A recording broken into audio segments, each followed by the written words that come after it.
suis directeur de recherche depuis 2018 et je travaille dans cette unité depuis environ 5 ans. J'ai un intérêt particulier pour le cancer du sein parce que c'est quand même un cancer qui est très très commun dans la population, mais c'est plus l'étape qui est vraiment difficile, à savoir quand est-ce que le cancer du sein peut devenir métastatique et peut devenir dangereux. Et on pose des questions en fait qui ont été posées il y a quelques années, qui est à savoir comment est-ce que les forces mécaniques peuvent contribuer à la formation de métastases. La formation d'une tumeur s'accompagne très très souvent de ce qu'on appelle une rigidification du stroma. Donc concrètement, une tumeur devient dure. Et les techniques pour comprendre comment la cellule tumorale qui voyage dans une circulation sanguine peut devenir métastatique sont finalement très très simples.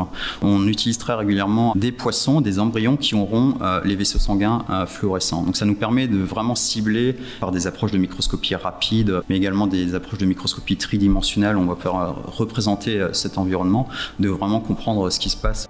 Un aspect important de ce projet de recherche sera de comprendre dans quelle mesure la capacité qu'ont les cellules à devenir molles ou dures et donc de former ces métastases, dans quelle mesure cette faculté va dépendre d'un programme génétique particulier, de l'expression de certains gènes et qui, si c'est le cas, nous permettra d'identifier des cibles thérapeutiques et ainsi tenter d'enrayer ce mécanisme de formation de métastases.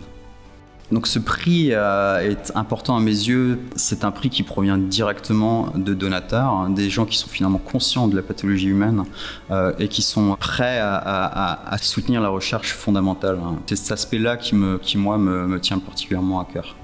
Un des films qui m'inspire tout particulièrement, c'est le film Danse avec les loups, donc principalement pour cet aspect solitaire de l'homme qui est Kevin Costner dans le film, qui finalement me représente pas trop mal. Il y a un autre aspect qui est l'aspect de débrouillardise aussi, qui est véhiculé dans ce film. J'aime bien partir d'un point de départ qui est finalement assez peu conséquent pour après le faire proliférer.